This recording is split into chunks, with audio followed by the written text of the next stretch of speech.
नमस्कार। आपका स्वागत है देश परदेश संवाद चैनल में। आज हम बात करेंगे गुरुवार रात जम्मू के अरनिया सेक्टर में हुई गोलीबारी की। अंतर्राष्ट्रीय सीमा आईबी पर पाकिस्तान रेंजर्स ने बिना किसी उकसावे के संघर्ष विराम का उल्लंघन करते हुए अरनिया सेक्टर की चौकियों पर भारी गोलाबारी की। देर रात रिहायशी इलाकों में भी पाकिस्तान ने नागरिकों पर गोले बरसा दिए।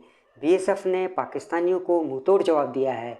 बताया जाता है कि 25 से ज़्यादा पाकिस्तानी मोर्टार शेल रिहायशी इलाकों जैसे अरनिया, सुचेतगढ़, सई, जब्बोवाल और त्रेवा में गिरे हैं। सीमा सुरक्षा बल ने भारी गोलीबारी के चलते हाई अलर्ट कर दिया। मालूम हो कि 18 अक्टूबर को भी पाकिस्तानी गोलाबारी में भी बीएसएफ के 2 जवान घायल हो गए थे। सीमा क्षेत्र में बीएसएफ की ओर से घोषणा करवाकर लोगों से बिजली के बल्ब बंद करके घरों में रहने के लिए कहा गया। इसके साथ साथ अरनिया सहित सीमाई इलाकों में हाई अलर्ट जारी कर दिया गया। सीमा की ओर जाते सभी रास्तों पर पुलिस ने बैरिकेडिंग कर दी और वाहनों की तलाशी ली। बाहर निकले हुए लोगों से घर वापस लौट जाने के लिए कहा गया। गोलाबारी बहुत तेज थी, जिससे अरनिया के निवासियों में डर का माहौल बन गया। सभी डरे हुए थे। बंकर्स में लोग छिप गए थे। रात लोगों ने बंकरों में बिताई। रात के 8 बजे के आसपास गोलाबारी शुरू हो गई। आपको बता दें कि सीमा यहाँ से 1.5 किलोमीटर की दूरी पर है। एक स्थानीय नागरिक ने बताया कि ऐसा हर 4-5 साल के बाद होता है। सब लोग घरों में छिप जाते हैं। इस समय शादियों का सीज़न चल रहा है। अरनिया में वैवाहिक स्थलों पर अफरा तफरी मच गई।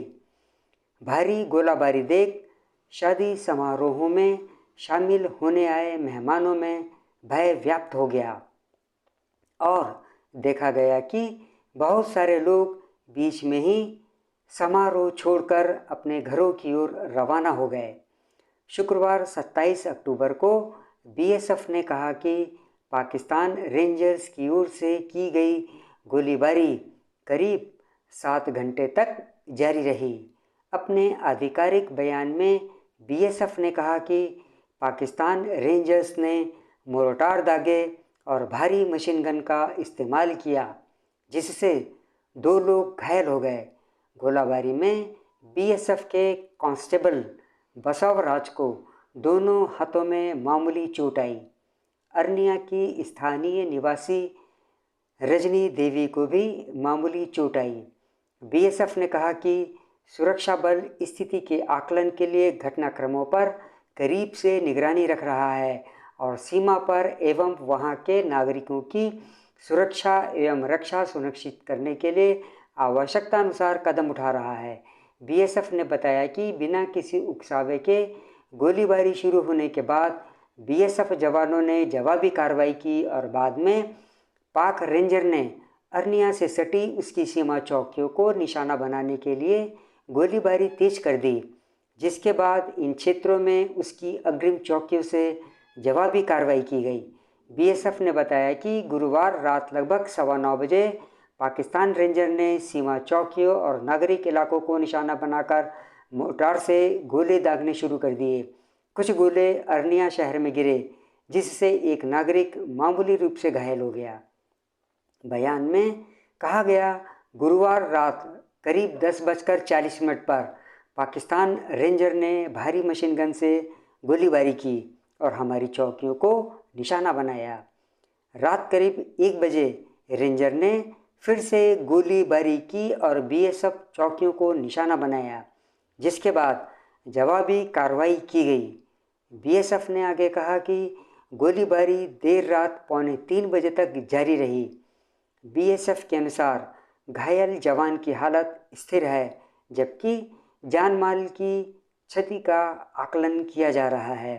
जम्मू जिले के अरनिया और आरसपुरा सेक्टरों में अंतर्राष्ट्रीय सीमा पर पाकिस्तान रेंजर और बीएसएफ जवानों के बीच रुक रुक कर हो रही गोलीबारी शुक्रवार तड़के समाप्त हो गई। पाकिस्तान रेंजर की अकारण गोलीबारी के बाद रातों रात सीमावर्ती बस्तियों से भागे सैकड़ों परिवार अब अपने घरों को लौटने लगे हैं। गौर हो कि दोनों देशों में नए सिरे से वे संघर्ष विराम समझौते के बाद से सीमा पर अपेक्षाकृत शांति बनी हुई है। पाकिस्तान हालांकि घुसपैठ की कोशिशें निरंतर करता रहता है, जिन्हें सेना नाकाम कर देती है। घुसपैठियों को सेना के द्वारा नियंत्रण रेखा पर ही ढेर कर दिए जाने की खबरें आती रहती हैं। ड्रोन से मादक पदार्थों, हथियारों और नकली नोटों को गिराने की कोशिशों में पाकिस्तान लगा रहता है। और अब खबर है कि खेतीबाड़ी के काम आने वाले हैवी ड्यूटी ड्रोन जो 70 किलो तक का वजन उठाने में सक्षम हैं, उनसे आतंकियों को गिराने की प्रैक्टिस चालू है, जिस पर भारत को चौकस रहना होगा। ख़ास तौर पर हमास के आतंकी जिस अंदाज में इजराइल में घुसपैठ कर पाए, उसे देखते हुए आज के इस अंक में बस इतना ही। आपसे अनुरोध है कि आप मेरे इस चैनल से जुड़े रहिए और इसे सब्सक्राइब भी कर लीजिए। जय हिंद।